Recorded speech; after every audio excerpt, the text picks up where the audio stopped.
Opa. Então, hoje nós estamos no final de fevereiro e eu não posso deixar de comentar, antes do nosso estudo, o avivamento que nós estamos vendo na Terra, em todos os lugares. Quem tem curiosidade, entra no meu Facebook, está lá.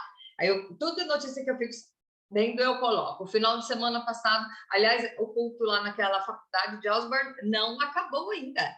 Só os líderes da escola da faculdade pediram para só entrarem pessoas com menos de 25 anos, porque a ideia é evangelizar e aquecer novamente os jovens, e é isso que eles estão fazendo. E aí você começa a ver, lá começa a ver, aí começa a aparecer, né? Em Angola, na Indonésia, no Texas, então a coisa tá indo. Eu vi o final, a Rebeca mandou para mim, o final de um acampamento que era um estádio no Brasil, um estádio lotado de jovens cantando e adorando, e você pensando assim, meu, vai cair tudo isso, porque uma coisa tão maravilhosa. Então nós vemos a glória do Senhor enchendo a terra, como as águas cobrem o mar. Joel fala que os jovens iam profetizar, as crianças estão louvando, os jovens estão profetizando, e eu vejo isso no meu tempo.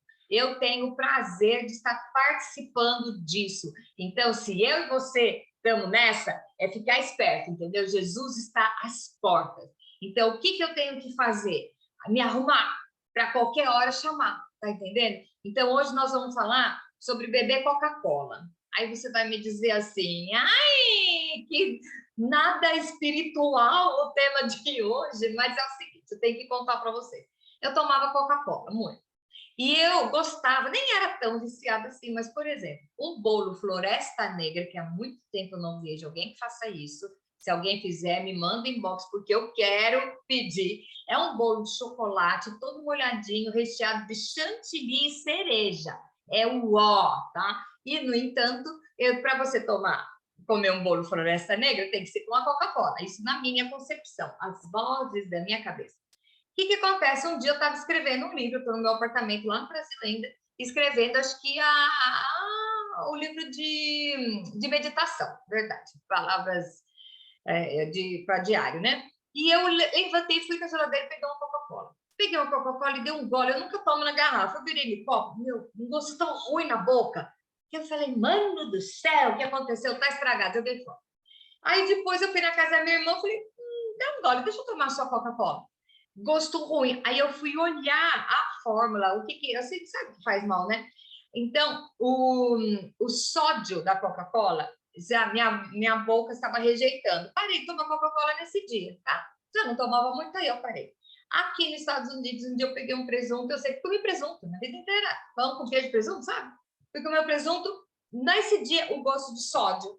Aí eu falei, não, eu não consigo mais comer o presunto. Entendeu? O meu corpo está rejeitando essas coisas. Tipo, já que você é retardada e não para sozinha, então nós vamos ter que agir, né? Os meus órgãos conversando com o meu cérebro e tá. Então eu vou dizer uma coisa para você. Todo mundo toma Coca-Cola e sabe que faz mal, tá? Todos os fumantes sabem que cigarro faz mal e continuam fumando. Vamos falar o que é que você sabe que faz mal e você continua usando. Isso a gente chama de brincar com o pecado. Você está na beirada né? Ficar ali na portinha, né?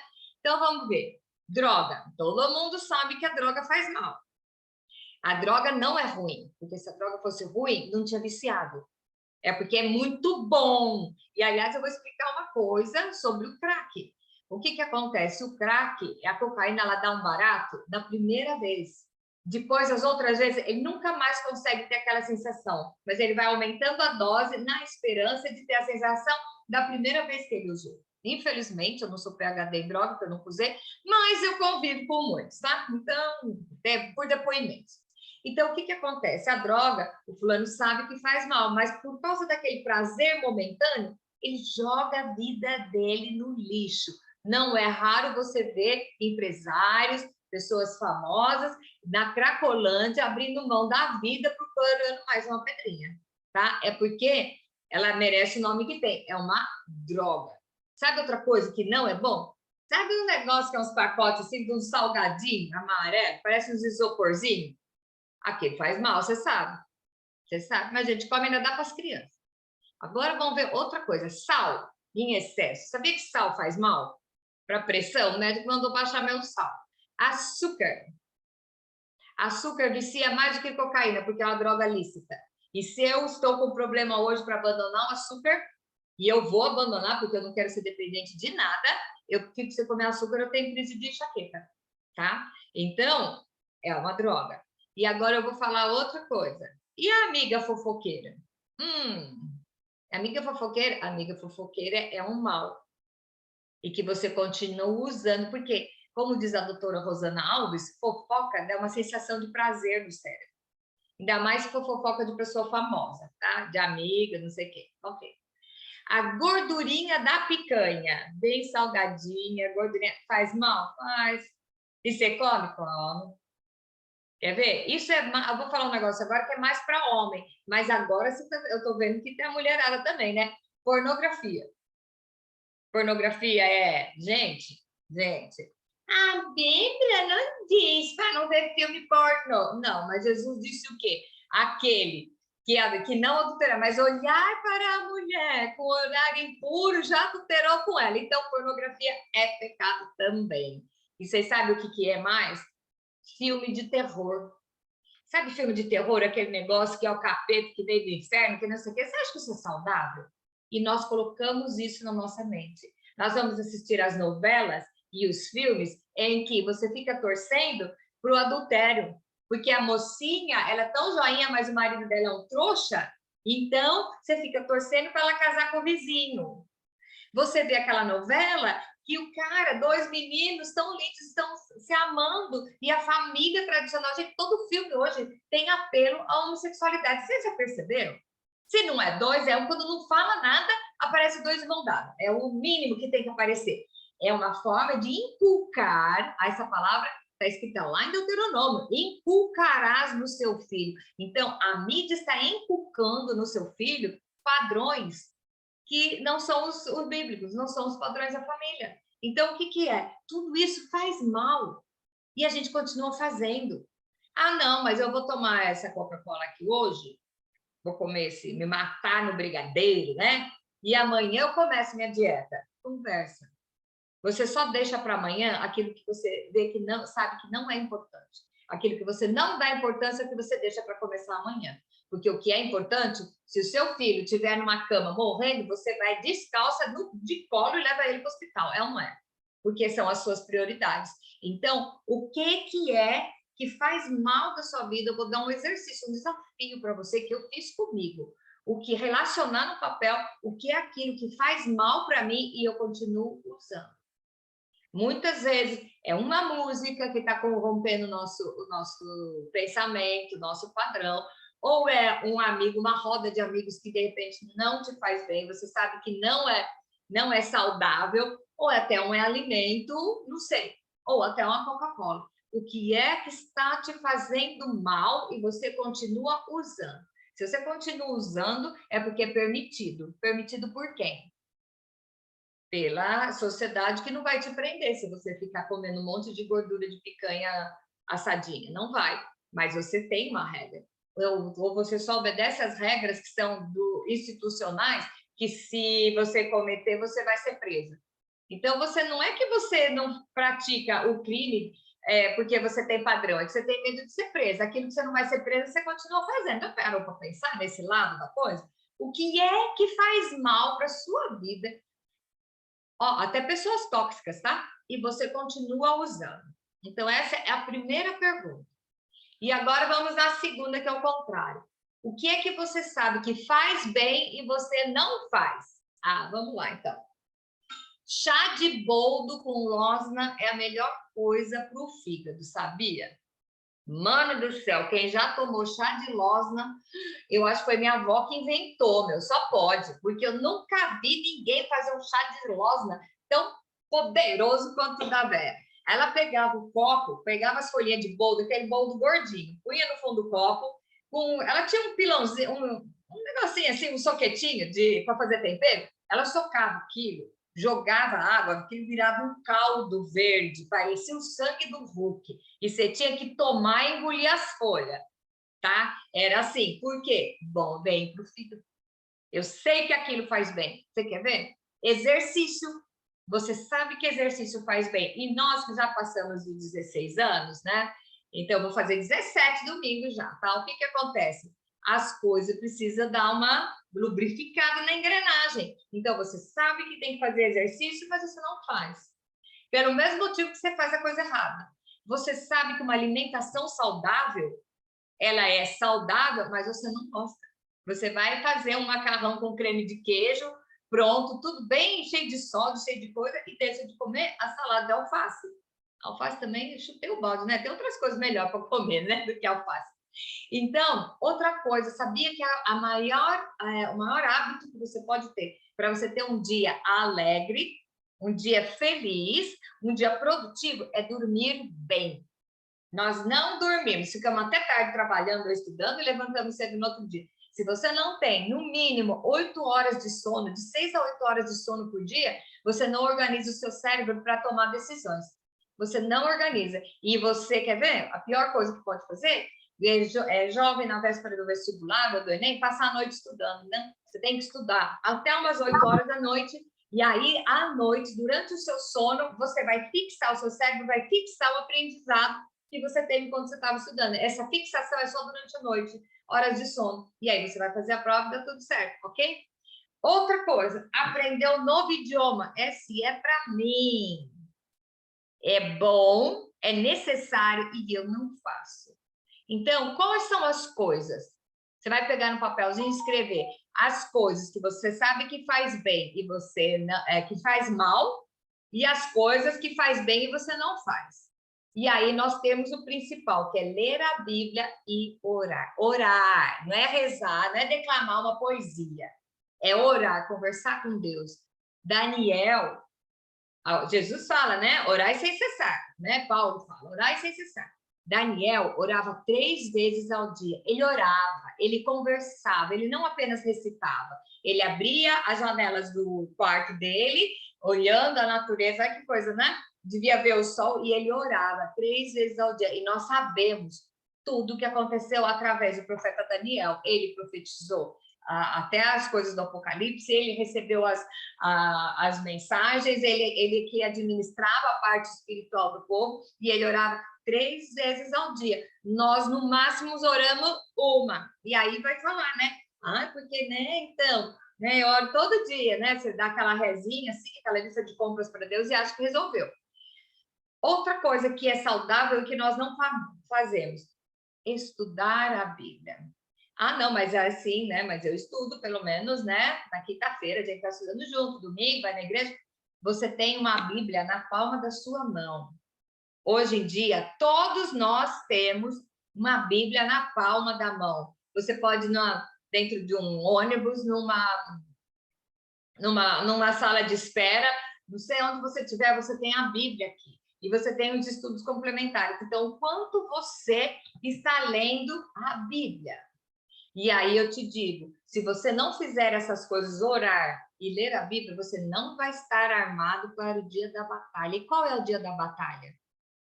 Não estou falando da batalha do Armagedon, eu estou falando do seu dia, a hora que você vai encontrar com a menina que é caixa lá do supermercado e ela está de mau humor, ela te dá um coice porque ela está de mau humor.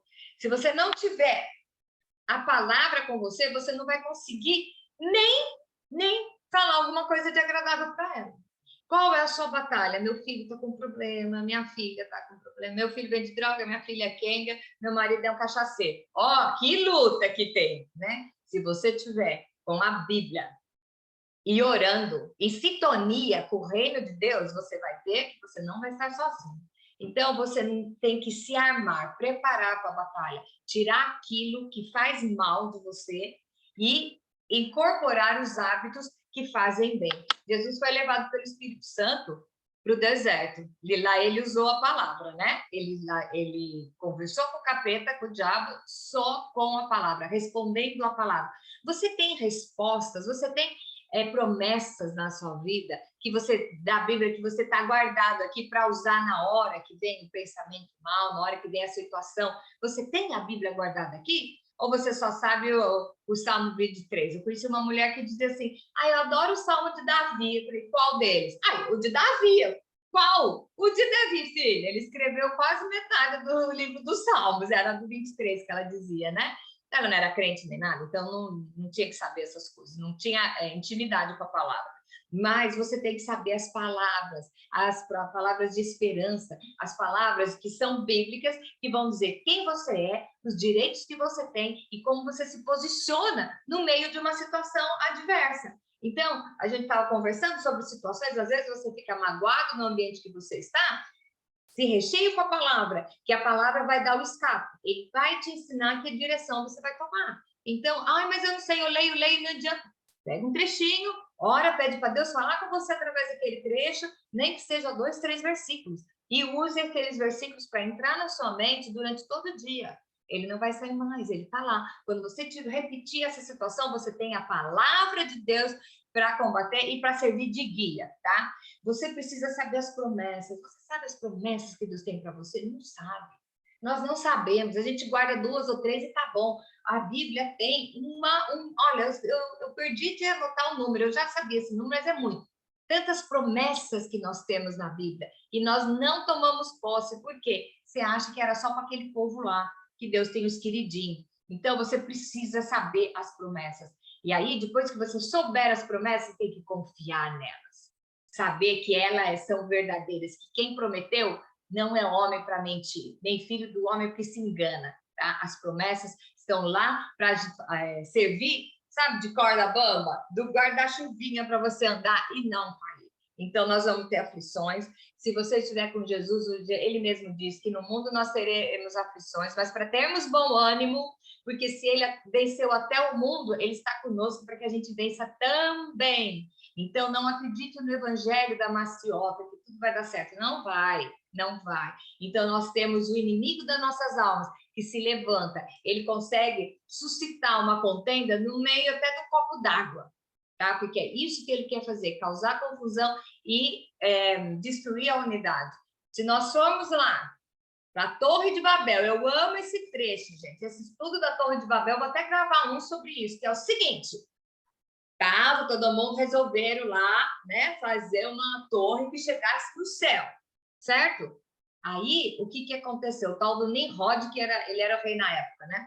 O que aconteceu? Esse versículo é o máximo que Deus fala assim. Tá falando ele e a Trindade, né? Vamos desçamos até lá e vamos causar confusão da língua deles. Porque nenhuma força pode com um grupo que seja unido. Próprio Deus falou isso. Então, e nós estamos aqui, né,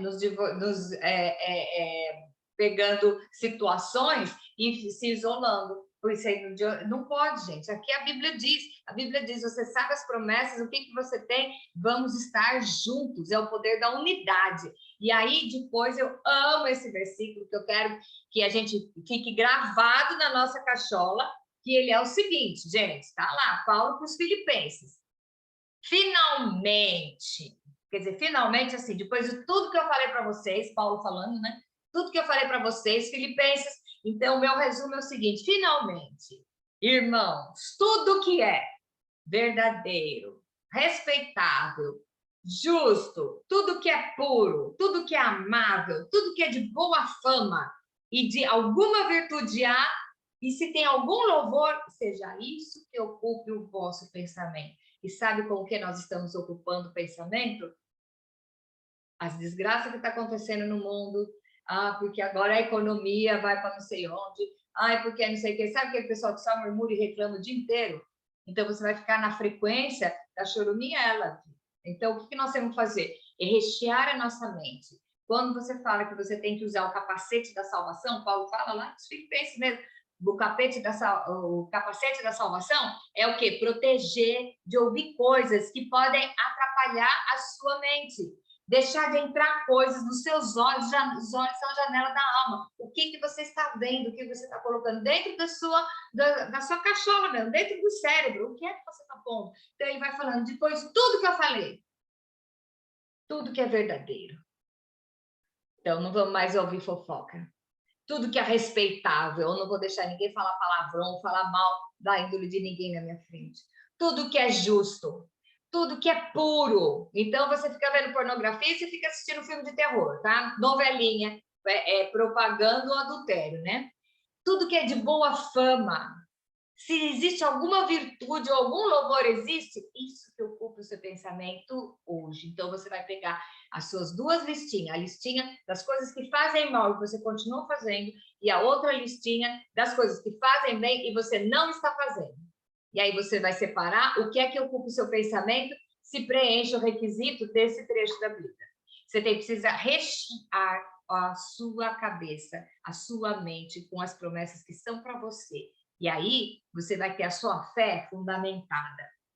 Sabe aquela história da casa na areia? Você não vai ter uma casa construída na areia, você vai ter uma casa construída na rocha, uma casa que tem um firme alicerce. Qual é esse firme alicerce? A promessa de Deus para a sua vida. E aí você vai saber que pode vir a tempestade que for, você não vai se abalar, você não vai estar sozinho, porque aquele que criou você e que te chamou, é ele que capacita e ele te dá estrutura para vencer a sua batalha. Amém? Então, que isso seja um desafio para a nossa semana hoje. O que é que ando pensando? Eu ando tomando Coca-Cola ou ando tomando leite? Não sei se serve isso aí, mas é isso aí, mais ou menos, tá? O que é que você está fazendo? Então, faça as duas listinhas, pode queimar e jogar fora, tá? Para ninguém ver. Mas pense nisso. Pense nisso. Nós estamos no final dos tempos, eu vejo a cada dia, eu vejo assim, Jesus chegando mais rápido, porque as promessas estão se cumprindo e a gente fica perdendo tempo, sabe, com coisa que não vai levar a nada. Nós ficamos perdendo tempo com tonterias, como diz meu marido, né? A gente se distrai do que realmente vale a pena, porque essa é a intenção do inimigo, fazer a gente errar o alvo. Mas pela graça e o amor de Jesus e a força que ele nos dá, nós não vamos errar o alvo nunca mais. Beleza? Um beijo para vocês.